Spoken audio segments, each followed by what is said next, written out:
नमस्कार दोस्तों, the purple trader YouTube channel पर आप सभी का स्वागत है। आज इस वीडियो के अंदर हम सपोर्ट और रेजिस्टेंस के बारे में लर्न करेंगे। मार्केट के अंदर कितने तरह के सपोर्ट और रेजिस्टेंस होते हैं। दो तरह के सपोर्ट और रेजिस्टेंस होते हैं। जो पहला मार्केट के अंदर सपोर्ट और रेजिस्टेंस निकल के आता है इस तरीके से, हॉरिजॉन्टल एक सपोर्ट और रेजिस्टेंस निकल के आता है। जो ऊपर वाला बैंड है, ये वाला बैंड एक तरीके से रेजिस्टेंस का काम करता है, और जो नीचे वाला बैंड है ये सपोर्ट का काम करता है। और दूसरा देखिए, एक तो इस तरीके से मार्केट के अंदर अपवर्ड स्लोपिंग सपोर्ट काम करता है, और इस तरीके से डाउनवर्ड स्लोपिंग रेजिस्टेंस काम करता है मार्केट में। तो ये मार्केट के अंदर में दो तरह के सपोर्ट और रेजिस्टेंस काम करते हैं, एक तो हॉरिजॉन्टल और इस तरह से sloping, upward sloping, downward sloping. तो इसे हम जानेंगे एक्चुअल में।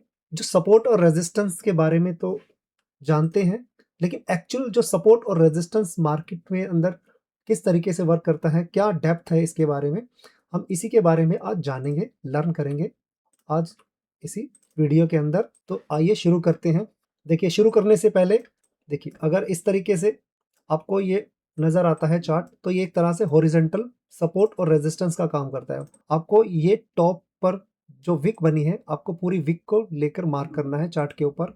ये हमारा हुआ हॉरिजॉन्टल सपोर्ट और रेजिस्टेंस।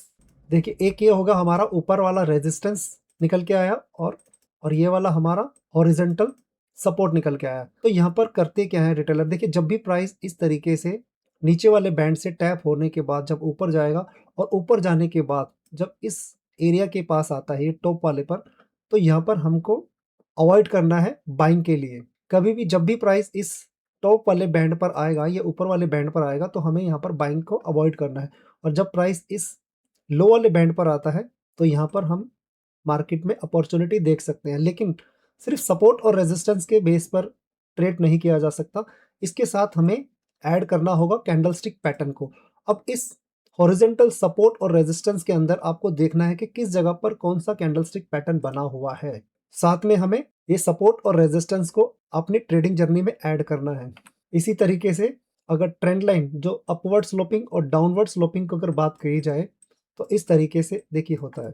आपको इस तरीके से जब भी आप देखिए सपोर्ट और रेजिस्टेंस ट्रेंड लाइन वाले ड्रॉ करेंगे, तो आपको रोटेटेड रेक्टेंगल लेना है, इस तरीके वाला रेक्टेंगल लेना है, ताकि आप इस कैंडल की बॉडी, लोअर बॉडी जो विक है बनी हुई, उसको पूरा मार्क कर सकें। इसकी बॉडी के नीचे देखिए विक बनी है, इस विक को आपको मार्क करके चलना है साथ साथ इस तरीके से।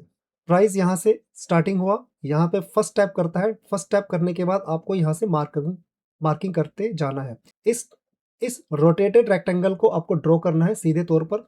जब प्राइस इस तरीके से टैप करने आएगा, यहाँ से एक बार टैप करा, सेकंड टैप करा और थर्ड टैप करा, तो यहाँ पर आपको क्या मिलता है, एक तरह से यहाँ पर मार्केट में देखिए, अगर आप सिर्फ लाइन को ड्रॉ करते हैं, ये अगर आप ये मान के चल रहे हैं कि ये सिर्फ लाइन है, तो आपको सिर्फ लाइन नजर आएगी। लेकिन ये आपका निकलता है एरिया।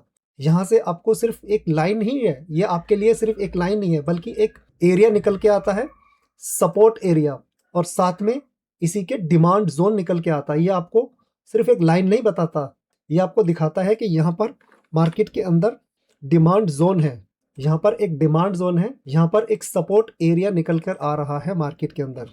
और दूसरा सवाल ये उठता है कि यहाँ पर आखिर हम इस ट्रेंड लाइन को, इस रोटेटेड रेक्टेंगल को ड्रॉ ही क्यों करें मार्केट के अंदर। देखिए, जब आप इस रोटेटेड रेक्टेंगल को मार्केट के अंदर चार्ट के ऊपर ड्रॉ करेंगे, तो आपको एक विजिबिलिटी क्लियर होगी, आपको चार्ट पे पता लगेगा आखिर मार्केट के अंदर ट्रेंड कौन सा चल रहा है। देखिए, यहाँ से आपने ड्रॉ किया तो आपको ये पता लगा, ये डिमांड जोन निकल के आया, ये आपका साथ साथ सपोर्ट जोन भी चल रहा है। इसका मतलब है कि प्राइस जब यहाँ से टैप कर रहा है, प्राइस जब वापस इसे टैप करने आ रहा है, तो यहाँ पर कहीं ना कहीं मार्केट के अंदर एक डिमांड जोन है। लेकिन सिर्फ ट्रेंड लाइन के बेस पर ही आप मार्केट के अंदर ट्रेड नहीं कर सकते, आपको यहाँ पर कैंडलस्टिक पैटर्न को भी देखना है। जिस तरीके से यहाँ पर बना है, ये बना है, ये बना है, यहाँ पर बना है, देखिए इस तरीके से आपको कैंडलस्टिक पैटर्न को भी देखना है। अब ये देखिए सवाल आता है कि ये जो हमने ट्रेंड लाइन ड्रॉ की हुई है, यहाँ से ट्रेंड लाइन आता है, थर्ड बार टैप करता है, तो प्राइस यहाँ से ब्रेक कर देता है, और ब्रेक करने के बाद देखिए प्राइस मार्केट के अंदर रिटेस्ट करा, रिटेस्ट करने के बाद प्राइस फिर से ड्रॉप करा। लेकिन यहाँ पर आने के बाद प्राइस अगर रिटेस्ट कर चुका है, तो यहाँ से वापस क्यों ऊपर गया। अगर आप यहाँ पर थोड़ा सा और ध्यान दें, अगर हम चार्ट को थोड़ा-सा और ज़ूम करके देखें, तो हमें क्या पता लगता है? यहाँ पर पता लगेगा, देखिए, अगर हम इस ट्रेंड लाइन के बेस पे जाएँ, तो हमें यहाँ पर ट्रैपिंग देखने को मिलेगी, इस वाले बेस पर, इस वाले ट्रेंड लाइन के बेस पर। लेकिन अगर हम एक्चुअल ट्रेंड लाइन को ड्रॉ करें, जो हायर टाइम फ्रेम पे आ रही है, ये डेली टाइम फ्रेम की ट्रेंड लाइन है। अगर हम डेली टाइम फ्रेम की ट्रेंड लाइन को देखें, तो फर्स्ट पहले यहाँ टैब हुआ, सेकंड यहाँ टैब हुआ, थर्ड यहाँ टैब हुआ, उसके बाद यहाँ टैब हुआ ही नहीं इस वाले पे, और प्राइस सीधा यहीं से ऊपर निकल गया।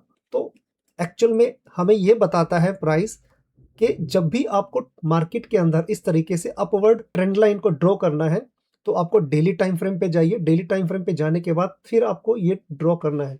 तब आप एक्चुअल में देखेंगे कि यहाँ से प्राइस है, यहाँ से ये जो ट्रेंड लाइन पहले आपको दिखा रही थी कि यहाँ से ब्रेक हो चुकी है, ये वाली ट्रेंड लाइन जो आपको दिखा रही थी कि यहाँ से ड्रॉप हुआ, रिटेस्ट हुआ, प्राइस नीचे। एक्चुअल में जो मार्केट के अंदर जो एक्चुअल ट्रेंड लाइन निकल के आ रही थी, वो ये वाली है। ये वाली ट्रेंड लाइन निकल के आ रही है, और यहाँ पर लगातार हमें एक डिमांड ज़ोन दिखाता हुआ, प्राइस दिखाता हुआ जा रहा है। और यहाँ से जब देखिए, जब भी प्राइस इस तरीके से ये ट्रेंड लाइन को ब्रेक करने के बाद जब ये ऊपर गया ना प्राइस, यहाँ से प्राइस इस वाले ट्रेंड लाइन को ब्रेक करा, लेकिन देखिए इसके नीचे क्लोजिंग नहीं दे पाया। प्राइस यहीं से एक पैटर्न बनाता है बुलिश इनगल्फिंग का, उसके बाद यहाँ से एक मोमेंटम आया, प्राइस नीचे आया, इस जगह पर टैप करके फिर से एक मोमेंटम दे रहा। तो इसी के साथ हमें देखिए, अब ये तो हुआ ट्रेंड लाइन डाउन साइड की तरफ, ये नीचे की तरफ ट्रेंड लाइन हमें ड्रॉ करी, और इसी तरह मार्केट के अंदर एक और ऊपर की तरफ ट्रेंड लाइन चलती है, इस तरीके से, इस तरीके से। देखिए, जब इस तरीके से आप चार्ट के ऊपर इसे ड्रॉ करेंगे, तो आपकी विजिबिलिटी और क्लियर हो जाएगी, आपको मार्केट में पता लग पाएगा। देखिए, जब भी प्राइस इस चैनल के हाई के आसपास आता है, तो यहाँ से एक आपको गिरावट देखने को मिलती है। तो ये वाला हमारे को क्या एरिया, ये वाला एरिया बताता है कि यहाँ पर कहीं ना कहीं एक रेजिस्टेंस है, और ये रेजिस्टेंस एरिया जो है, एक तरह से ये वाला रेजिस्टेंस एरिया, इस जगह पर कहीं ना कहीं सप्लाई जोन निकल के आ रहा है मार्केट के अंदर। इन जगहों पर कहीं ना कहीं एक सप्लाई जोन है मार्केट के अंदर। जब भी प्राइस इस तरीके से टॉप पर टैप कर रहा है, टैप करने के बाद देखिए यहाँ से प्राइस नीचे आ, लेकिन ट्रेंड लाइन के साथ साथ हमें ये भी ध्यान देना है, ये हमने मार्केट के अंदर ट्रेंड लाइन तो ड्रॉ कर लिया, लेकिन साथ ही साथ देखना है कि यहाँ पर कैंडलस्टिक पैटर्न कौन सा बन रहा है। हमें अपनी ट्रेंड लाइन के साथ साथ कैंडलस्टिक पैटर्न को भी कंबाइन करना है। जब हम कैंडलस्टिक पैटर्न और ट्रेंड लाइन को, इन दोनों को जब कंबाइन करते हैं, तो यहाँ पर देखिए ट्रेंड लाइन के पास क्या दिखाया, जब भी प्राइस इस तरीके से रेजिस्टेंस जोन के आसपास आपको नजर आए, सप्लाई जोन के पास नजर आता है, तो यहाँ पर देखो पैटर्न देखना है आपने। यहाँ पर बना इवनिंग स्टार, उसके बाद प्राइस ड्रॉप करा, प्राइस ड्रॉप करने के बाद यहाँ से देखिए फिर से ऊपर गया, ऊपर जाने के बाद जब दोबारा टैप होता है, तो यहाँ से फिर देखो ड्रॉप करता है। ड्रॉप करने के बाद इस एरिया पे जब सपोर्ट एरिया पर आता है, ये जो डिमांड जोन पर जब प्राइस आता है, तो यहाँ पर देखो फिर से एक पैटर्न बना, उसके बाद प्राइस ऊपर की तरफ गया। देखिए, जब प्राइस इस तरीके से चैनल को क्रॉस कर देता है, तो हमें ड्रॉ करना है आगे तक, अपने इसी रोटेटेड रेक्टेंगल को, इसी अपर बैंड को ड्रॉ कर देना है। जब भी मार्केट के अंदर ये प्राइस देखिए ट्रेंड लाइन को अब फाड़ के ऊपर चला गया, जब प्राइस इस तरीके से इस चैनल को ब्रेक करके ऊपर चला जाता है, तो आपको कुछ नहीं करना, वेट करना है। और वेट करने के बाद देखना है कि प्राइस इस जगह पर दोबारा दोबारा इसी चैनल के अंदर आया है या नहीं। अगर प्राइस इस चैनल के अंदर आ गया है, तो ये फिर से इसी तरीके से रेजिस्टेंस का काम करेगा। अब प्राइस के लिए यही एक तरह से रेजिस्टेंस है। क्यों? क्योंकि प्राइस वापस इसी चैनल के अंदर आ चुका है, इसी चैनल में वापस आ चुका है। और अगर देखिए इसके अंदर थोड़ा सा हम डीप की बात करें, थोड़ा सा साइकोलॉजिकल भी पॉइंट्स हैं जो जरूर। देखिए, ट्रेडिंग कोई टी नहीं है जिसे आप एकदम से बनाया, कप में डाला और पी गए। आपको ट्रेडिंग के लिए थोड़ा सा पेशेंस देना पड़ेगा। अगर आपके सामने ये गर्म चाय का कप रख दिया जाए और आपको बोला जाए कि आप एक बारी में एक ही घूंट के अंदर इस चाय को पी लो, इस चाय को खत्म कर दो, तो क्या आप इसे चाय को पी पाएंगे? नहीं, बिल्कुल भी नहीं। क्यों? क्योंकि ये चाय बहुत गर्म है। इस चाय को हम तभी पी सकते हैं जब थोड़ा सा ठंडा हो। इस चाय को हम, इस चाय का, इस टी का स्वाद लेकर, बहुत ही धीरे धीरे चुस्की लेकर पिएंगे, तो चाय पीने में भी मजा आएगा, और साथ ही साथ हमें इसके टाइम भी देना पड़ेगा। चाय को पीने के लिए हमें टाइम देना पड़ेगा, और इसका स्वाद तभी आएगा जब हम इसको आराम से, तसल्ली से पिएंगे। उसी तरह ट्रेडिंग है। देखिए, ट्रेडिंग टी नहीं है, लेकिन इस टी से हमें पता लगता है सिर्फ एक गर्म चाय का कप एक बारी में घोट के नहीं पी सकते। एक ही घूंट में उसे नहीं पी सकते। उसी तरह ट्रेडिंग है, अगर हम ट्रेडिंग को टी समझ के पीने की कोशिश करेंगे तो हमारा क्या होगा, मुँह जलेगा। उसी तरह जब आप ट्रेडिंग के अंदर आ रहे हो, लेकिन आप इसके अंदर जल्दबाजी करोगे, तो आपका हाथ जलना तय है मार्केट के अंदर। तो ट्रेडिंग को थोड़ा-सा पेशेंसली, डिसिप्लिन तरीके से, पेशेंस तरीके से, ध्यान से, धैर्य से, वेट करके, वॉच करके, अपने सेटअप को देखते हुए, इस ट्रेंड लाइन के ऊपर कौन-सा सेटअप बन रहा है, उसके बाद अपने ट्रेड वाली बस के अंदर बैठना है। इसी तरीके से देखिए और कुछ एग्ज़ाम्पल देखते हैं। अगर हम यहाँ पर ड्रॉ करें चैनल को, तो इस तरीके से ड्रॉ होता है चैनल, देखिए इस तरीके से। और ऊपर की तरफ ये हमारा एक रेजिस्टेंस ज़ोन आता है, यहाँ वाला। ये हॉरिज़ॉन्टल रेजिस्टेंस ज़ोन आ रहा है। हमारा यहाँ पर देखिए बैंड जो काम कर रहा है, रेजिस्टेंस तो काम कर रहा है। ये जो ट्रेंड लाइन है काम कर रही है, लेकिन ये जो हॉरिज़ॉन्टल सपोर्ट रेजिस्टेंस निकल के आया है, ये वाला, ये जो हॉरिज़ॉन्टल रेजिस्टेंस निकल के आया, आखिर ये वाला वर्क क्यों नहीं किया? यहाँ से प्राइस ने इस वाले हॉरिज़ॉन्टल रेजिस्टेंस को ब्रेक क्यों कर दिया? जबकि यहाँ पर ये जो ट्रेंड लाइन यहाँ से आ रही है, यहाँ पर वर्क कर रहा है। देखिए, अब हर किसी को मार्केट के अंदर ये चार्ट नज़र आ रहा है कि यहाँ पर एक रेजिस्टेंस है। लेकिन जब हम मार्केट के अंदर होते हैं, तो चार्ट को ज़ूम नहीं करते, ढंग से हम ज़ूम नहीं करते, जिसकी वजह से हमें एक ब्रॉडर पिक्चर, जो एक बड़ी पिक्चर हमें देखने की ज़रूरत होती है मार्केट में, वो हमसे छूट जाती है। अब देखो इसी तरीके से यहाँ से क्या निकल के आया, ये वाला ज़ोन देखिए, यहाँ पर एक इवनिंग स्टार कैंडलस्टिक पैटर्न बना है, 3 कैंडलस्टिक पैटर्न बना, यहाँ से प्राइस ड्रॉप किया। यहाँ से टैप करने के बाद फिर से यहाँ से देखो प्राइस ऊपर गया, ऊपर जाने के बाद इस वाले, अब इस वाले ज़ोन को तो सभी देख रहे होंगे मार्केट के अंदर। इस वाले ज़ोन को तो सभी देख रहे होंगे कि यहाँ पर एक रेजिस्टेंस है, लेकिन एक्चुअल में जो रेजिस्टेंस निकल के आ रहा है, वो इसके ऊपर वाला रेजिस्टेंस है, ये वाला रेजिस्टेंस है। ये वाला एक रेजिस्टेंस, मेन रेजिस्टेंस ये वाला है। क्यों? क्योंकि यहाँ से अगर आप ध्यान से देखोगे, तो एक्चुअल प्राइस यहाँ से ड्रॉप नहीं करना हुआ, यहाँ से ड्रॉप नहीं स्टार्ट हुआ करना, यहाँ से ड्रॉप होना स्टार्ट हुआ था। और प्राइस जब इस वाले रेजिस्टेंस पे आता है, तो यहाँ पर लोग ब्रेकआउट देखते हैं। ब्रेकआउट देखने के बाद यहाँ से एंटर हुए, एंटर होने के बाद देखो यहाँ पर आने के बाद प्राइस ने इस जगह पर इस वाले मेन रेजिस्टेंस जोन को, जो एक्चुअल सप्लाई जोन है, ये वाला क्या है हमारा एक्चुअल सप्लाई जोन है, जिसने टैप करने के बाद यहाँ से देखो प्राइस आया, यहाँ पर देखो तो फिर से क्या बना, दोजी, उसके बाद फॉलोअप कैंडल, यहाँ से स्टार्ट हुआ, एक इवनिंग स्टार पैटर्न बना, और उसके बाद देखो यहीं से प्राइस ड्रॉप किया इस जगह पर। अगर हम इसी चार्ट को थोड़ा सा और डीप जाए, तो यहाँ से देखा जाए तो एक ट्रेंड लाइन इस तरीके से अपर ट्रेंड लाइन आ रही है। यहाँ से अगर हम इसको मार्किंग की जाए, तो यहाँ से जब भी देखो प्राइस इस तरीके से टैप होके आ रहा है। जब प्राइस इस तरीके से टॉप पर आए, देखो यहाँ पर एक चीज और सेटअप, बहुत अच्छा सेटअप निकल के आता है। जब भी प्राइस ट्रेंड लाइन और इस तरीके से हॉरिजॉन्टल रेजिस्टेंस, मार्केट के अंदर एक हॉरिजॉन्टल रेजिस्टेंस आ रहा है, और यहाँ से जब भी मार्केट में इस तरीके से, जब मार्केट के अंदर इस तरीके से ट्रेंड लाइन रेजिस्टेंस और ये हॉरिजॉन्टल रेजिस्टेंस जब दोनों आपस में मिल रहे होते हैं, जब भी मार्केट के अंदर, ध्यान रखिएगा इस बात का, पहला हॉरिजॉन्टल रेजिस्टेंस, सेकंड यहाँ पर ट्रेंड लाइन रेजिस्टेंस, जब दोनों आपस में मिलते हैं, तो यहाँ पर एक स्ट्रॉन्ग, तो इस जगह पर एक स्ट्रॉन्ग सप्लाई जोन निकल के आता है। पहला क्या निकला, एक हॉरिजॉन्टल रेजिस्टेंस यहाँ पर निकल के आया। सेकंड, ये जो अपर ट्रेंड लाइन आ रही है, ये ऊपर से जो ट्रेंड लाइन आ रही है नीचे की तरफ, तो यहाँ पर क्या निकल के आया, ट्रेंड लाइन रेजिस्टेंस।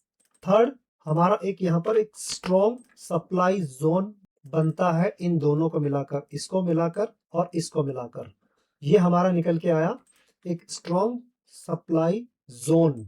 इस जगह पर अब हमें क्या करना है, इस जगह पर जब भी आपको मार्केट के अंदर इस तरीके से प्राइस एक्शन बनता हुआ नजर आएगा, तो यहाँ पर हमें करना है, कैंडलस्टिक पैटर्न को देखना है। यहाँ पर देखिए दोजी बना, फॉलोअप कैंडल बनी, इवनिंग स्टार बना, और यहाँ से हमारे को क्या करना है, ट्रेड वाली बस में बैठना है। ट्रेड वाली बस में बैठने के बाद हमारा डेस्टिनेशन क्या होगा, ये वाला स्विंग, जो फर्स्ट स्विंग होगा, ये वाले स्विंग तक हमें अपने लेके चलना है, इस तरीके से। तो ये हमारा क्या निकल के आया, डेस्टिनेशन। देखिए, आप कोई भी स्टॉक ले लीजिए, जब अगर आपको ऐसा लगता है ना कि आप ये सिर्फ इस स्टॉक्स को ट्रेड कर रहे हो, आप एक्चुअल में किसी स्टॉक को ट्रेड नहीं कर रहे होते, बल्कि आप एक ह्यूमन इमोशंस को मार्केट में ट्रेड कर रहे होते हैं। और जब आप ये मान के चलते हैं कि मैं किसी स्टॉक्स को ट्रेड नहीं कर रहा, बल्कि ह्यूमन इमोशंस को ट्रेड कर रहा हूँ। तो आपके सामने जो मार्केट के सिग्नल हैं, वो क्लियर तौर से आपको नज़र आने लग जाएँगे। और यहाँ पर एक बात देखिए, यहाँ पर इस कोट को थोड़ा-सा ध्यान रखिएगा। Do not force yourself to trade. आप अपने आप को ट्रेड करने के लिए ज़बरदस्ती ना करें। अगर आप मार्केट स्ट्रक्चर को रीड नहीं कर पा रहे हैं, तो आप ट्रेड के लिए अपने आप को कभी भी फोर्स मत करिए। आप चार्ट को बनने दीजिए, मार्केट के स्ट्रक्चर को जानिए, मार्केट के बिहेवियर को जानिए। उसके बाद आप अपने सेटअप के आने का वेट करिए, सेटअप पर प्राइस को आने का वेट करिए, उसके बाद आप ट्रेड को इनिशिएट करिएगा। देखिए, अगर मार्केट के अंदर सिर्फ आप इस लाइन को, अब आपको लगता है कि ये सिर्फ लाइन है, महज़ आपके लिए एक लाइन है, तो ये लाइन नहीं है। ये एक तरह से आपका एक एरिया निकल के आ रहा है। कौन-सा एरिया? एक आपको रेजिस्टेंस एरिया बताता है। यहाँ पर एक स्ट्रॉन्ग सप्लाई ज़ोन बताता है। ये मार्केट के अंदर एक तरह का सिग्नल है, signal of strength, signal of weakness बताता है आपको। ये आपको बता रहा है, ये जो ऊपर से ट्रेंड लाइन आ रही है, ये आपको सिग्नल ऑफ वीकनेस बताता है, और जो यहाँ से ऊपर की तरफ जो ट्रेंड लाइन जाएगी, अपवर्ड ट्रेंड लाइन, ये आपको सिग्नल ऑफ स्ट्रेंथ के मार्केट के अंदर, जिस तरीके से ये वाला चार्ट आपके सामने है, देखिए जिस तरीके से ये वाला चार्ट है, ये आपको सिग्नल ऑफ स्ट्रेंथ का बताता है कि मार्केट के अंदर ये जो ऊपर की तरफ ट्रेंड लाइन जा रही है, ये आपका एक सिग्नल ऑफ स्ट्रेंथ बताता है। ये सिर्फ एक लाइन नहीं है, ये एरिया ऑफ वैल्यू है। ये एरिया आपको बताता है कि मार्केट के अंदर आपको कहाँ पर ट्रेड वाली बस में बैठना है, कहाँ पर आपको अपॉर्चुनिटी देखने की ज़रूरत है मार्केट के अंदर। तो इसी तरीके से आपको मार्केट के अंदर समझना है कि कौन-कौन से एरिया हैं। कभी भी ट्रेडिंग को टी मत समझिएगा कि आप इंस्टेंटली बनाएँगे, उसे इंस्टेंटली पी लेंगे। नहीं, ये ट्रेडिंग है। अगर आपको 1 कप गरम चाय दे दी जाए, अगर उसको पीने में भी टाइम लग रहा है, तो ये ट्रेडिंग है। ट्रेडिंग एक ऑनगोइंग प्रोसेस है, कभी भी खत्म ना होने वाली लर्निंग है। तो इस लर्निंग को आप सीखते जाइए और मार्केट में अपनी नॉलेज को बढ़ाइए, और फिर उसके बाद आप अपने चार्ट पर इसे अप्लाई कीजिए, ताकि आपको रियल में पता लग सके कि मार्केट के अंदर कौन-सी चीज़ें वर्क कर रही हैं और कौन-सी चीज़ें वर्क नहीं कर। इस वीडियो से आपको कुछ नॉलेज मिली है, कुछ इन्फॉर्मेशन मिली है, कुछ लर्निंग मिली है, तो चैनल को सब्सक्राइब कीजिए। अभी तक के लिए देखने के लिए आप लोगों का बहुत-बहुत धन्यवाद। Thank you.